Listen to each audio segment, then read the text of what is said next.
Did you know that 5.8% of the world's total population can solve a Rubik's Cube? That's around 475 million people.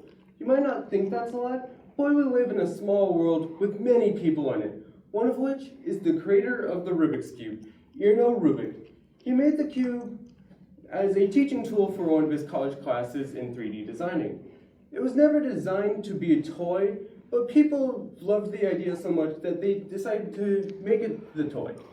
So with that out of the way, we'll turn the pieces back in time to uncover the history of the cube.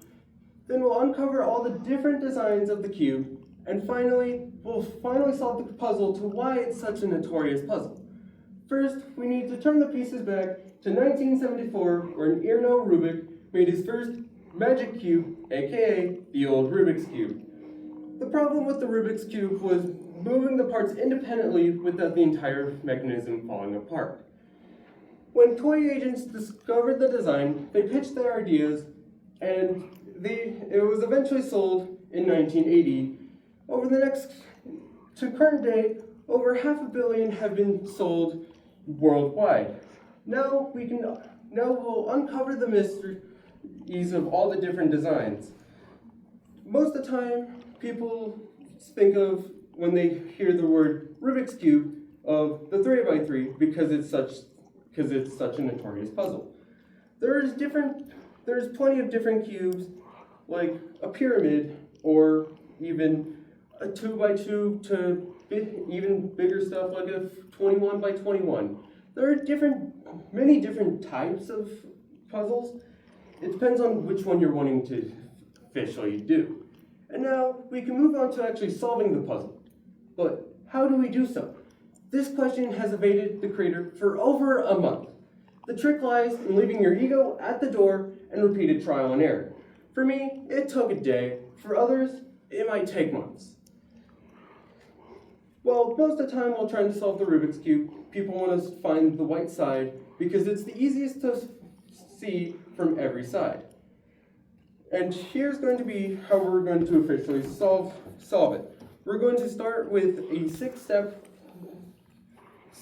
to help solve the Rubik's Cube.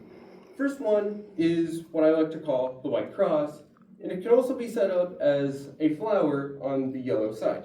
So here we're going to find pieces and match them to the corresponding color, or set it up as a flower. Now we're going to try and find the colors. So we have orange here. We're going to turn that piece to here. We're going to turn it twice to get it here.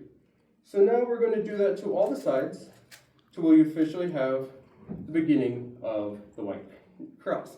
This is officially the first checkpoint of solving the Rubik's Cube, because no matter what you do, you always want to return back to the step to try and help solve.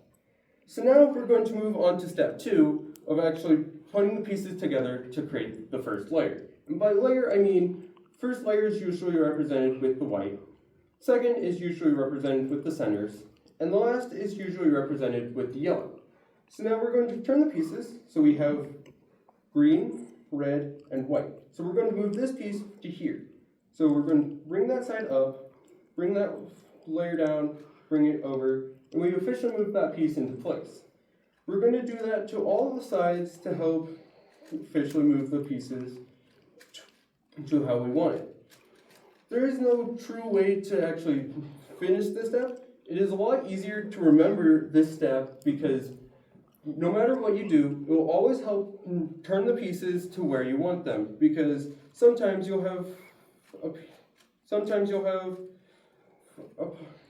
piece that looks out of place, but it's not out of place. You just need to remember the correct steps.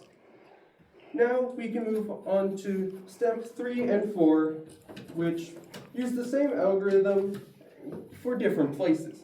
This is usually represented with edge pairing.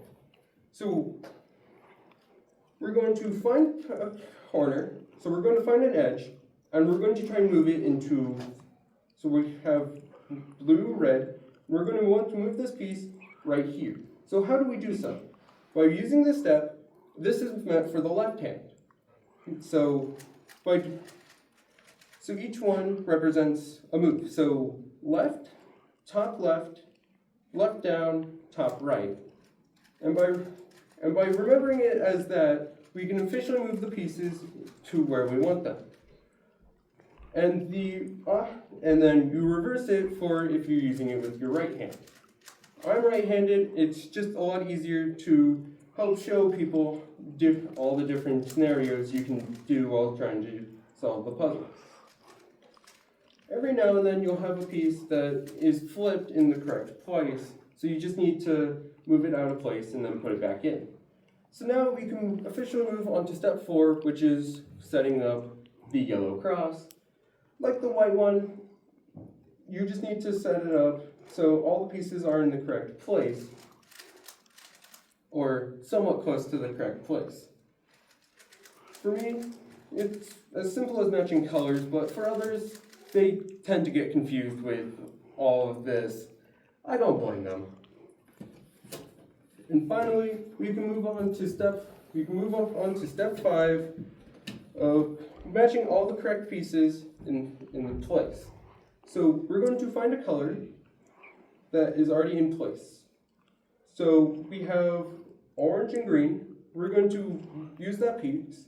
So we're going to bring the top left, right up, top right, left up, and we're going to do this until we have all the pieces into the correct place. So this depends on where the pieces are.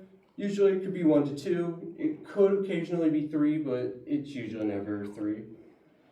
And now we can officially move on to step 6, which, as you saw earlier, was the same as step 2. That's because you can use any algorithm to get to step 2, but step 6 requires this step to actually finish the puzzle. And as you can see, no matter what I do, I always return back to the white layer. And with all the steps that I've taught you today, maybe you can encourage the other people in your school to learn the same hobbies that you do. You just need to have enough passion to teach the others around you what you enjoy doing and how you can influence them. Thank you.